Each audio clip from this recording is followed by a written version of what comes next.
Well, listen, ladies and gentlemen, we're going to just jump right into it because for the next 90 minutes, we have a lot of big information to cover.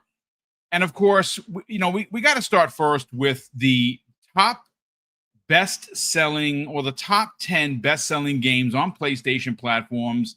This includes physical and full game digital from digital data sharing publishers in the digital leader panel. This comes away of Circana, right? Obviously, we know that Matt Piscatella is a part of that organization. Now, yesterday, there was a list that went out that was updated by Matt on his Blue Social. I do have the updated numbers. Folks, nothing has changed outside of some of the rankings from 1 to 10.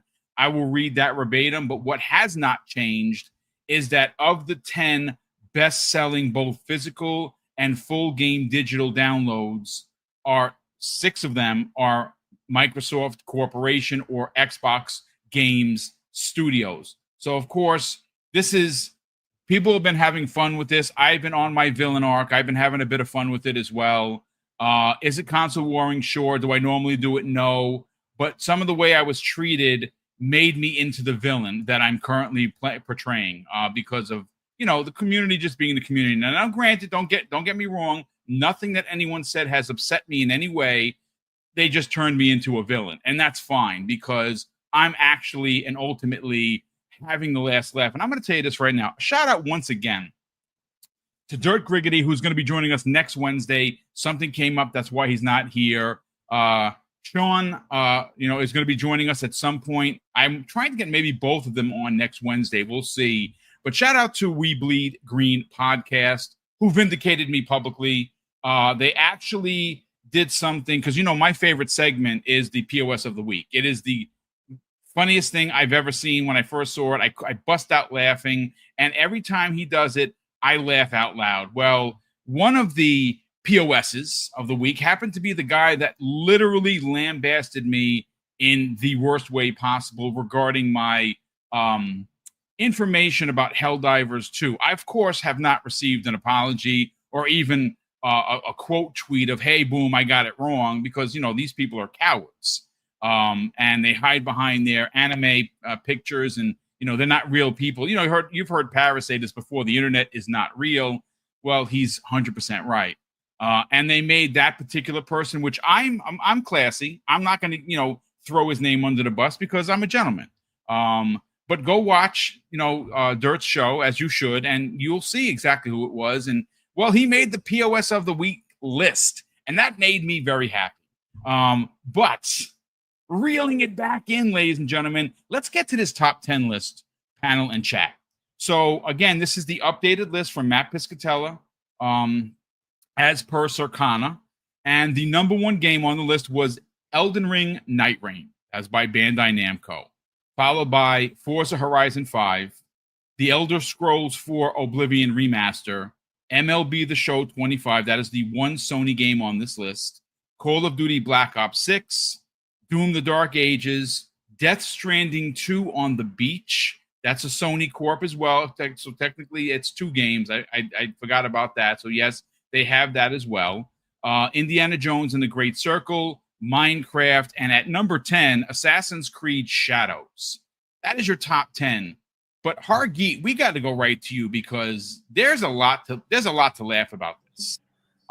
And there are a multitude of levels. I don't know how you're going to cover this or what you're going to go, where you're going to go with it. But this is a conversational podcast, so there's no right and wrong answers. I think what is ultimately hilarious is only a couple of weeks ago, we heard Xbox was dead, right? We heard Xbox can't sell consoles. Now, granted, they're down 22% in consoles. We're going to get second half of the show, folks. We got to get into these ridiculous numbers that just came out. That's the breaking news. But we're going to cover this top 10 list because I got to tell you, and I think Hargeet has said this more time. I think for every time Hargeet talked about this, he'd be a millionaire because he has said that someone at Sony is watching this. The money people are seeing Microsoft and Xbox Game Studios eat PlayStation's lunch. they're taking 70% of every sale of every game that happens to be 6 of the top best-selling games on PlayStation are Xbox game studios. So, Argeet, take it away, dude, because there's a lot to get into here. More specifically, this is domination at its absolute finest. Yeah, I mean, look, this is it was kind of a predictable thing, right? Some of the content Xbox now has is just it's massive. So Call of Duty is always going to do well. Minecraft's always been doing well. That was a fantastic pickup for whatever $2.5 billion, and look where it is now. Yeah, and of course, all this time we kept hearing how Xbox has no games and whatever they put out is mid. Well, why the heck is it taking over the PlayStation Store? Why is that happening? Didn't they want to like buy their own games? I guess did they not have they have a live game called Destiny. Why don't they buy that one? They don't want to buy that? Okay. Well, they have MLB The Show. At least that did something. It charted, right? It did something. Looks like Death Stranding 2 came up a little bit. Not in the top for the year, which is kind of sad. But okay, what did something? I don't know how much it actually sold. But this is kind of the world they're in. They're buying Xbox games, and it's only going to get worse because they don't have anything. Their next game is what, Lost Soul Aside, right? Which I think is a third-party lockdown. Looks pretty good, dude. I'm not going to front. It looks really good. Yeah, but is it charting? And that's the thing. Like, so if you look at the pre-orders, is it in the top? No, it's not. So I don't know what's going to happen. Hopefully, they'll do something, but at least it's going to release on PC at the same time. That's a good thing. So maybe it'll do some numbers there. We'll see. Xbox just released another game that did not come over to PlayStation. Apparently, there are exclusives, console exclusives at least. And Grounded 2 just came out and is charting pretty well on Steam. It's doing really well on Steam, and it's doing really well on Xbox. Yeah, man. Right. So, whatever. Fine. I guess, Xbox has no games. Has a studio putting out 3 games this year. Hey, whatever, But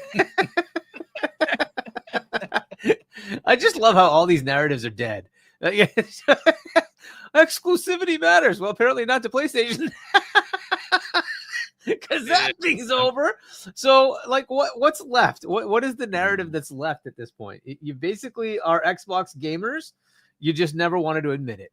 And that's kind of what we now see. It is what it is.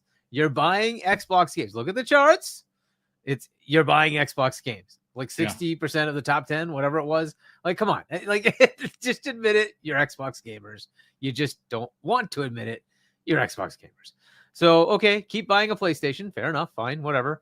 You could also come here and get all those games for a low monthly fee of $20 a month. Yeah. To have all those games. They just show up in your library. You can enjoy them at any time. They don't get taken away from you, unlike some other services that are out there. You can just play them whenever you want. But hey, choose your platform. Enjoy. It's up to you. We get to play them on PC or console. No problem. Cloud, no problem. Whatever you want. They don't care. You want to buy them on PlayStation? Have fun. Yeah. And apparently you do want to buy them on PlayStation because that's what you're buying. And you're going to get Gears soon. So we'll see how that goes. Hargy, I just want to add additional context. We keep talking about, about PlayStation gamers buying Xbox games. Yep. And I'm sure it's going to come up in conversation of exactly who is buying those games. And I really believe it's the PlayStation gamers. And I keep saying this because on the socials, there are a lot of people that consider all PlayStation gamers trolls. And they're not, ladies and gentlemen. There are a lot of people in this chat right now that are here to talk about the numbers that are PlayStation gamers that don't care about console wars, that don't care about, who's charting and who's not charting and who spent more money and who, these gamers equate to about 85% of the PlayStation populace, and they're casuals. Some are super casuals where they'll buy 5 games a year. But I really think what you're seeing here, Hargeet, is PlayStation gamers, because let me just say this, and this is gonna be a little pointed, maybe even console worry. The trolls of the interwebs, and you know who they are. They don't even buy their own effing PlayStation games, let alone they're going to buy Xbox games. All they play is Twitter. All they play is YouTube. They don't even play games, which if you check, most of their trophies are hidden. I wonder why that is. But please continue, sir. Yeah, no, and it's always like this, right? This is why social media sucks, right? It's all about like the very, very small percent of morons that say stupid things, right? And the vast majority of people aren't like that. Most people just want to play games, just like we just want to play games. Whatever. I play PlayStation games. I just play them on PC. Whatever. I don't care. I have my Switch too. I play that. I don't care. I just want to play games, right? So wherever there's games, we're gonna play them, and that's the point. Right. But some people just want to have console, and you can see the crash outs that are happening. I'm sure people have seen some of the videos and the tweets and all that. The fact that PlayStation's like, we want to make money. They're like, why? Did you see the people emailing Sony Corp? And there's actually shout out to BitCloud Gaming, who actually posted a response from Sony Corp regarding it. It is. I see Kesante's eyes; they're opening up like silver.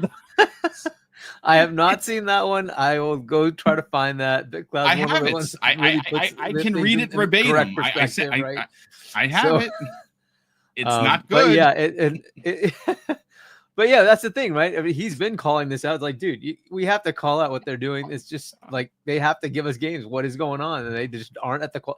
But anyway, so I'll definitely check out what he's got. Well, listen. But yeah, it's been a crazy time. I don't know when we want to get into the financials. Maybe that's the second topic. But as far as the domination, we're gonna get into the financials that came out in the second half of the show. Yeah, we're gonna get into the domination. It just is crazy. It's been like this now for a bit. Now it's just getting more and more ridiculous as more and more games come over.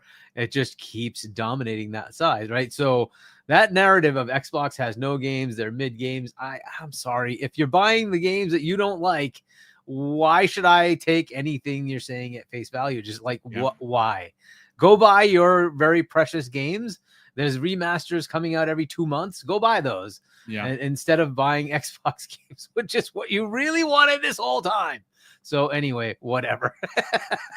You know, I have a article in front of me that Jez Corden of Windows Central, good friend of this program, great friend of the community, posted an hour ago and says new data shows Xbox is utterly dominating PlayStation Storefront, accounting for 60% of the Q2 top 10 game sales. And here's the quote, and this is the one I want you to take and run with, Hargeet. He says, imagine this scenario a few years ago. It's no longer PlayStation, but Xbox itself that is now the biggest sale force on Sony's own console ecosystem. Wow. That is a powerful statement. And ultimately, that is what is happening. Any additional thoughts on that, Hargeet Chani? Yeah, no, that is. I mean, look, once they bought Call of Duty, that was gonna be the thing, right? Call of Duty, like we already knew. Jim like was running everywhere, crying, flying, jet setting, right? He was so like done with the fact that Call of Duty could possibly have any level of performance degradation, anything. Like, no, this would end PlayStation. Those were his words, right? So, like he saw what this was gonna do. We knew this was going to happen, right? Call of Duty is too big. It is. And they are now reaping all that reward from spending $70 billion buying ABK, and we tend to forget that, all this time Candy Crush keeps crushing it too. It keeps raking in the money. They just keep making the money, right? So this is the world they're in. Now, we'll see if the competition does something here with Battlefield. We'll see if that makes any dent. We always hear about the Call of Duty killers, but they've never really landed. We'll see how that goes. I'm all for good competition. It'll push Call of Duty to become even better. So I'm good with that. Let's see what they do with it. But yeah, I mean, this is kind of the way it's been, right? And I keep saying it's going to keep happening. Like they keep releasing games and they're going to put more on PlayStation. The more games they put there, the more it's going to chart. because they're making games. It's just that simple. And well, you know what's going to be next want to play games. Next month is Gears, dude. Like Gears is exactly. going to chart, dude. Oh yeah, it's going to do something. We'll see. We'll see how they come to play that multiplayer game. Well, we'll see. We'll see what happens. But this is going to keep happening. I'm actually curious what happens with Yote. We'll see. I think it'll do well, but there's going to be some good competition for that, not just from Xbox, but from others as well. Yeah. So we'll see how well that plays out on PlayStation's console. I still, it's like the big game coming from first party. I assume it'll do well, but we don't know. Well, it's not on PC, right? It's only on PlayStation 5. Yep. And at least to start. Obviously, it will eventually go to PC, but for now, it is on PlayStation only. And so we'll see how well that does, right? But there are some big games coming out around that time. We'll see what happens.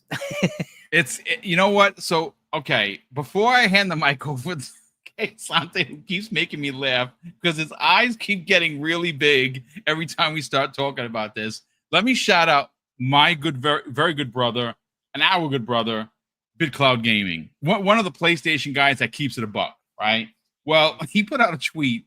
I want to say, what was it? It was this afternoon, and it simply says emotional damage, right? Now, anyone that knows what that means will laugh. I'm trying to keep it emotional damage. Yes. I'm trying to keep it professional, and you're killing me. Boom. Yes, here's the funny part. Remember whenever myself and everyone go back and forth about CEG, that's the voice I use when I think of console emotional gamer. So yeah. I'm waiting for the AI to one day help me make that happen. I can't. I'm waiting for the day. All right. So let me try and compose myself, folks, because this is funny. Big Cloud Gaming posted this at 2:43 p.m. and it's a article from PlayStation Lifestyle, right? Mm-hmm. Their PlayStation. It says this: PS5 fans are against multi-platform games and have emailed Sony Corp. They actually got a response. Here is what Sony wrote according to the PlayStation Lifestyle article. I have it in front of me. I'm going to read it verbatim, ladies and gentlemen. And it says this, and I quote, "While we continue to explore new ways to grow and evolve the gaming ecosystem, we are committed to preserving the unique identity of PlayStation that PlayStation represents. As we have in the past, we will always listen to feedback from our community, including valued players like you, and ensure that our decisions are aligned with the experiences you expect from PlayStation." So there apparently are lots of emails going to PlayStation or Sony Corp or SIE or even PlayStation proper about this third-party thing that is happening. Again, it's not a major part of the conversation. We've talked to death, but I had to read it because it is funny. Okay, we got to get into this. When we've particularly on this podcast have talked about for months now, where you would see 5 of the top 10 most paid for games on PlayStation would be Xbox, right? Now, some of them were multiple versions, like when Indiana Jones went up, both versions charted, right? The regular edition and the $100 edition. More specifically, Forza Horizon 5, which actually has been the best-selling game on PlayStation 5 this year, charted in 3 spots because there was 3 different versions. Well, that's not the case here. What's here is actually 6 different games that are charting, equating for 60% of the top 10 most paid for games. Yeah. This is incredible. And I think that, Hargeet is 100% for saying it, in a slanderous way. I thought Xbox games were 60 meta. I thought they were mid. Well, hey, look, okay. Jim's joining us. Believe in Jim Ryan. There you go. So to that question, to that statement that you guys were making, right? My pushback is, what's a PlayStation game? What's an Xbox game? There you go.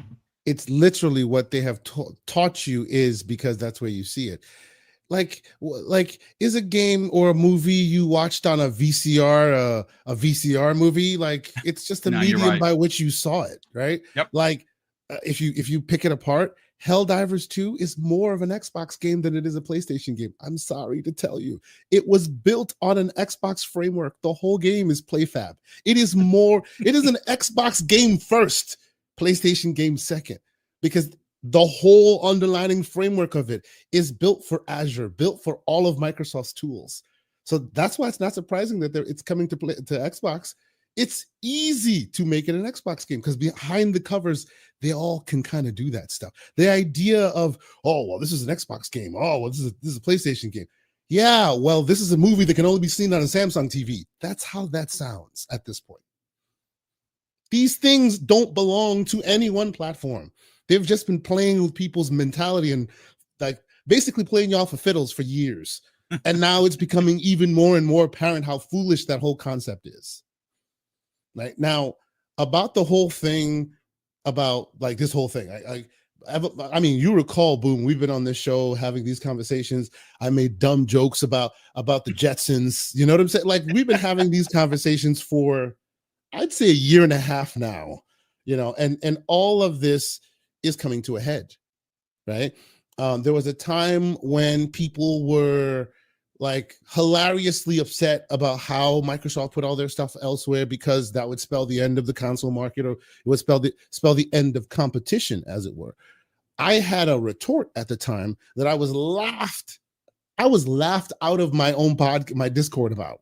I remember and that. Even on Twitter and everything else. I'm like, so the fundamental difference I've always had with this conversation is people always look at it as the console is the end focus.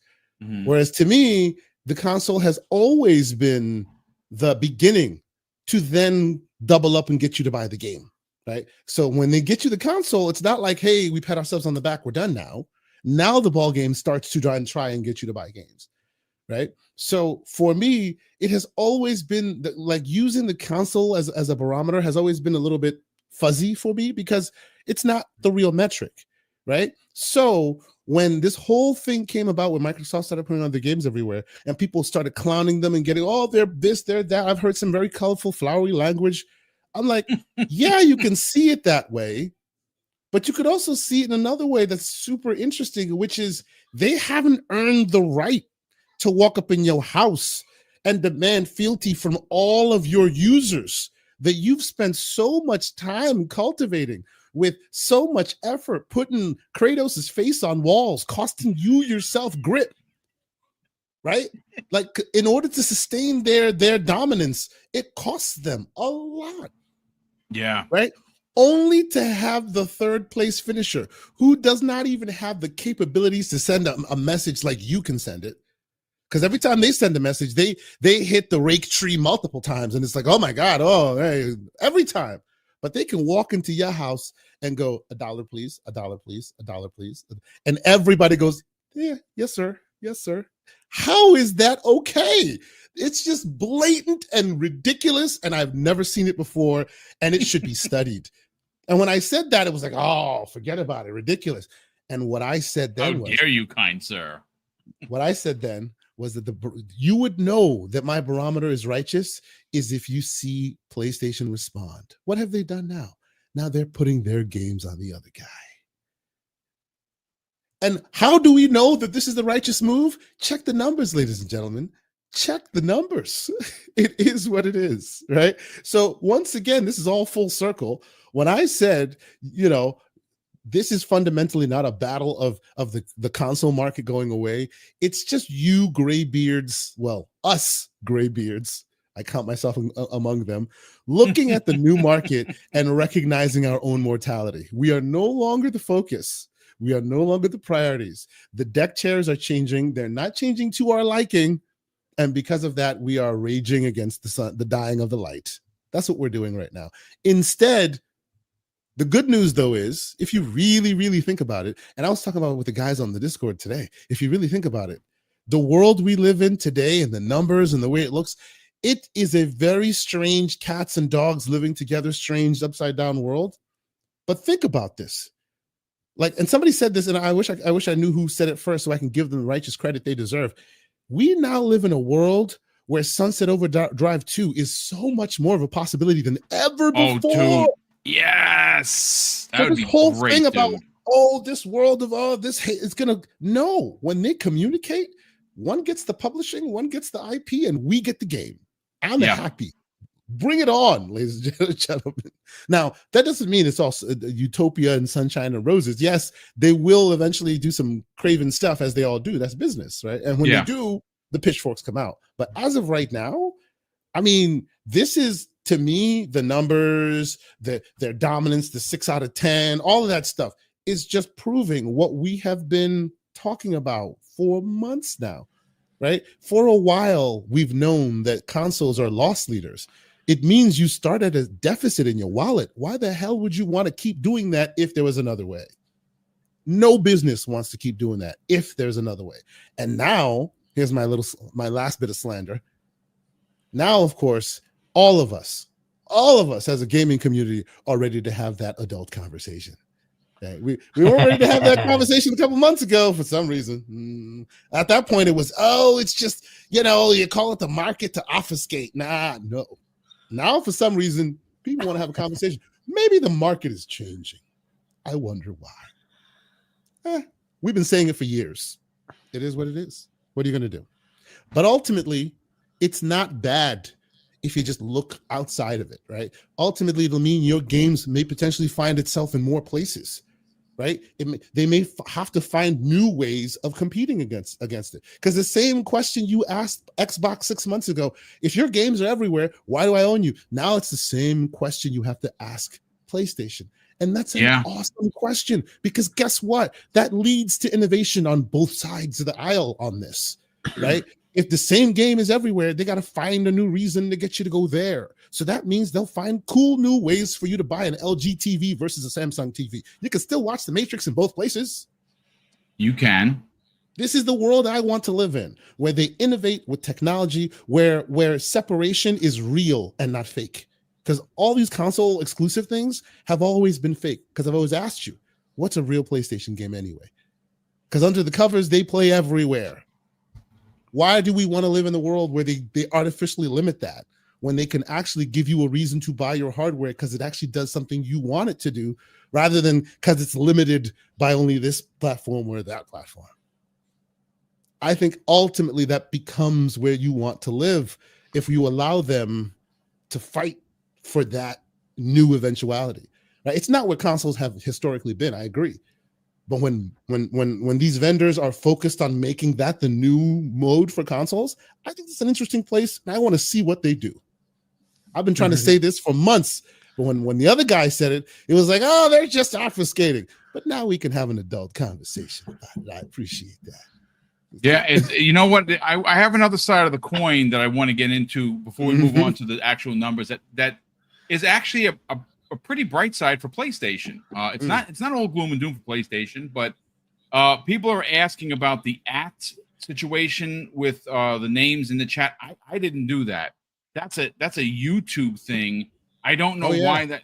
Yeah, I don't know why they changed it. Before they're it was changing the name. Now the @ signs are the ones that are your usernames. Just versus ridiculous. So again, folks, if I can find, I'll check after the show to see if there's a way to change it back, or if they're aware of it, because YouTube's been really weird the last day or two. I don't know what they're doing. I know that there's been a change in regards to the profanity situation. So I don't know if that has anything to do with it. We will definitely, I will look into it, ladies and gentlemen. But before we move on to the bigger topic of the show, and this is a big one for sure, there is a bright side for PlayStation, not their gamers. There's nothing to do with the gamers. PlayStation as a corporation. Because I think it's safe to say, gentlemen, that there's going to be PlayStation games that are not gas games, that are single-player games, that are going to release on Xbox, Hargeet. I mean, it's going to happen. I believe Spider-Man is being fast-tracked right now. Why? Well, because Nixxes ported it. It was ported on DirectX 12, so it's getting it across the finish line is not going to be a massive financial, loss or win for them. They can get this port done, and it can be done probably in 6 months. Talking to a couple of people, including Kayasante. And if this thing did release, I'm telling you right now, folks, and this is just a guesstimation, you could see 2 to 5 million people buy this game. Now, how do they sell it? Do they sell it for $50? Do they do the Miles Morales Spider-Man 2018 remastered combination for $70? Like, they could do that. That launched on the PlayStation 5, right? Could they sell it separate? Sure. But I really think that if a game like Spider-Man, Ratchet and Clank, Returnal, The Last of Us, any of their very popular IPs, I think those would chart on Xbox's store. I really do. And you know what? Who would buy them? I would be first in line to buy every one of those games. You know why that is? Because I really like those games, and I'm a gamer. And I would gladly play those games again with an Xbox controller. I would not even think twice.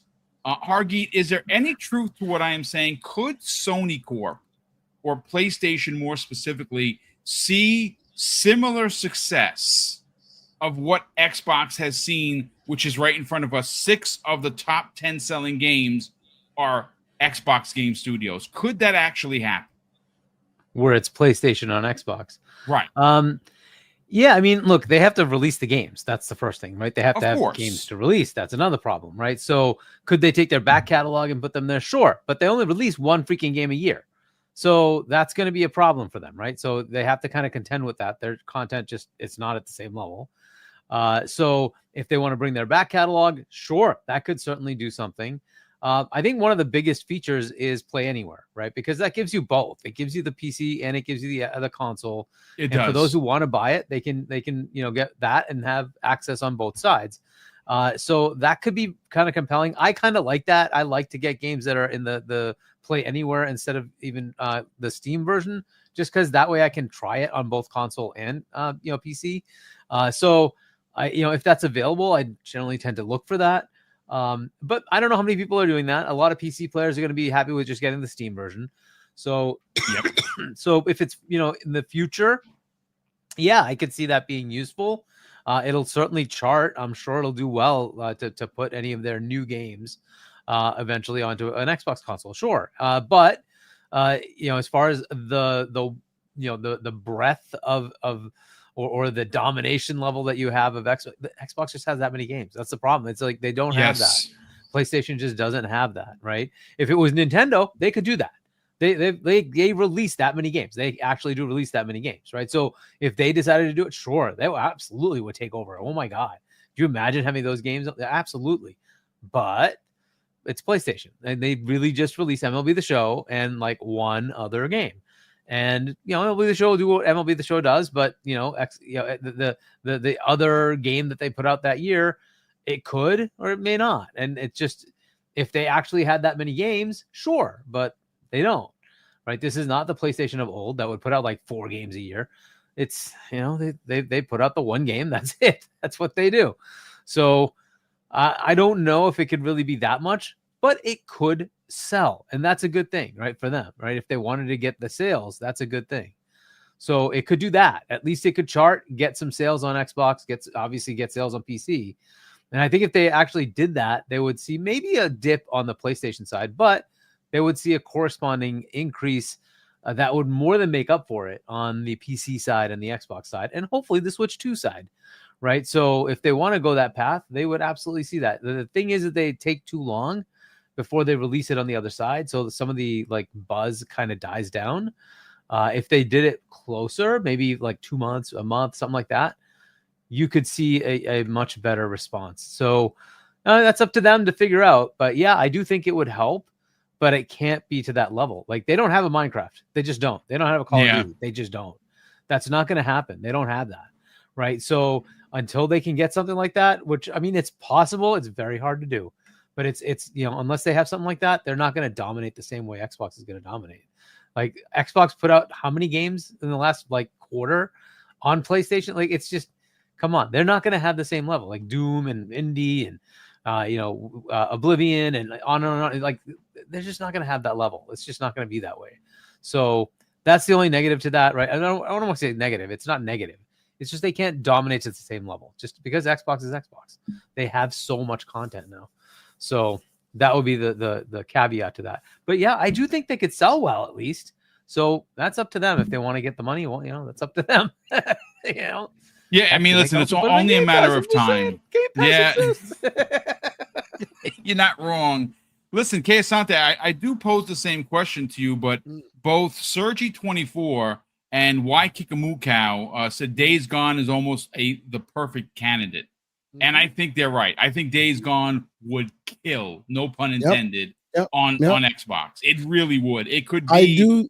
I do think though that Hard Geek does have the point of it, right? Like they could definitely crush. Yes. Yeah. They could crush, but they could crush only 1 year, right? If they were like, we want to do this too, sure.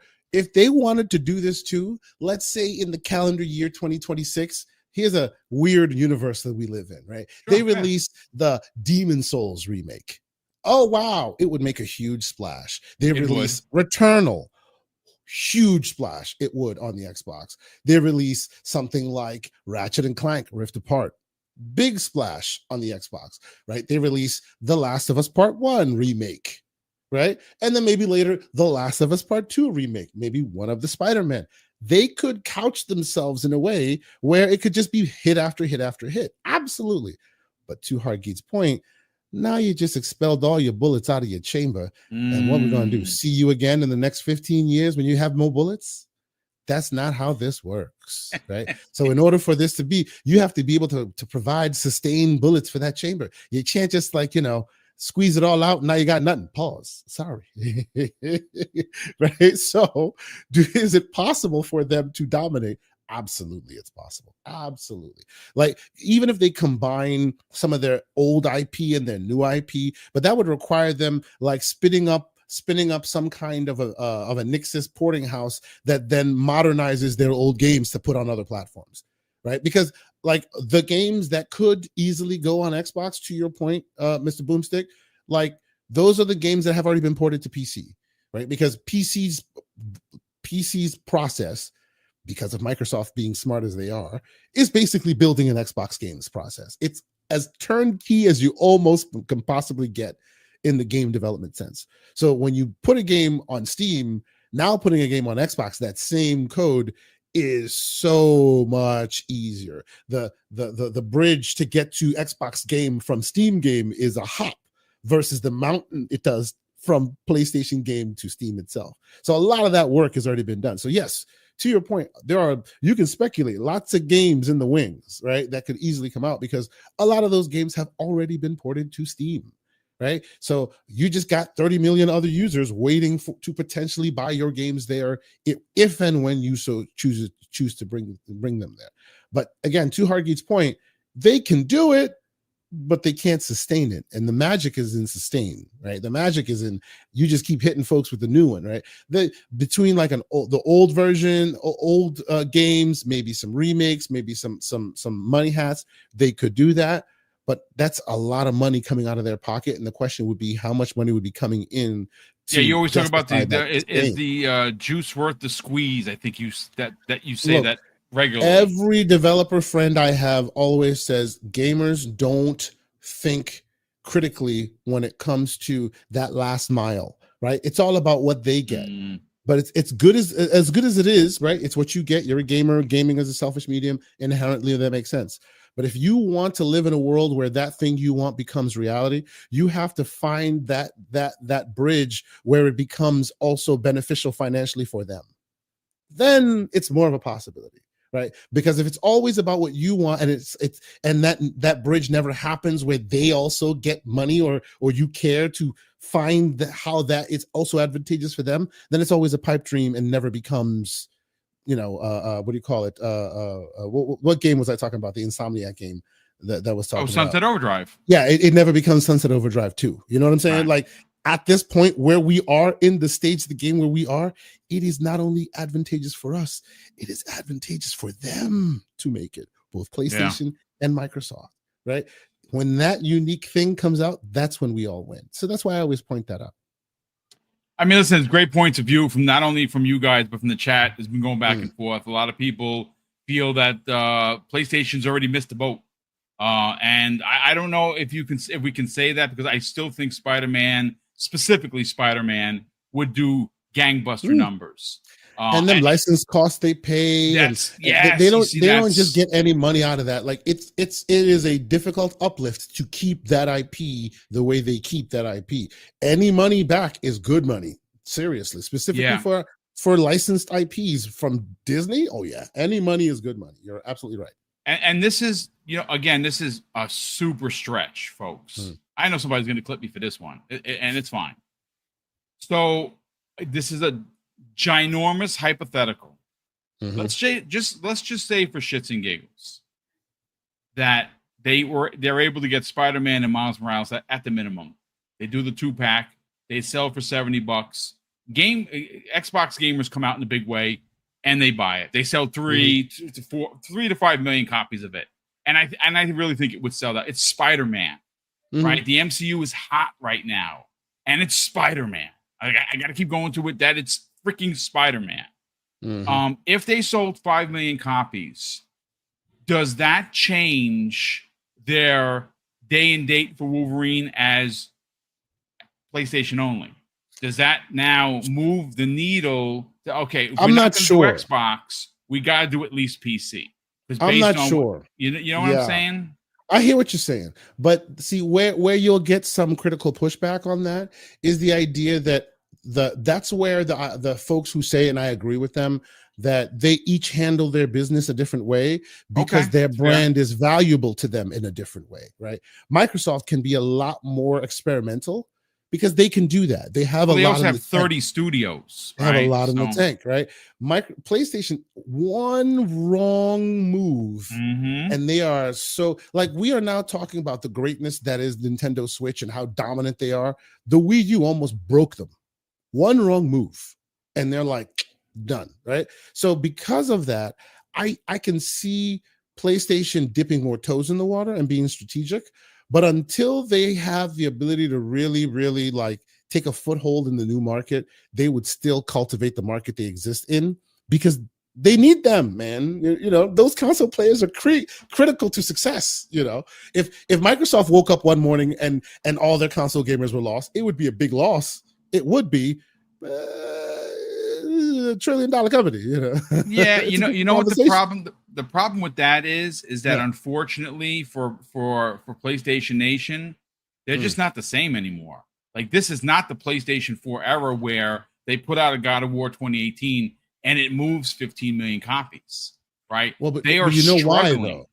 Why though? That is the curse of anyone successful. That is literally the curse of anyone successful. Look at Rockstar.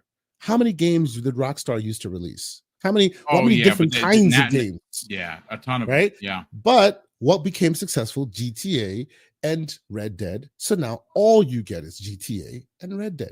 That is the same thing that has fallen PlayStation. They used to be the house of ideas. They used to have all these great stuff, but their biggest successes have become our biggest problems. When God of War crushed, right? When all of these IPs became like huge events, then they moved then the Sly Coopers went away, then this is the unfortunate. It's a business Twisted reality. Metal, SOCOM, so many IP. Yeah, ridiculous. It's a business reality. All of them you can say that about in one way, shape, or form.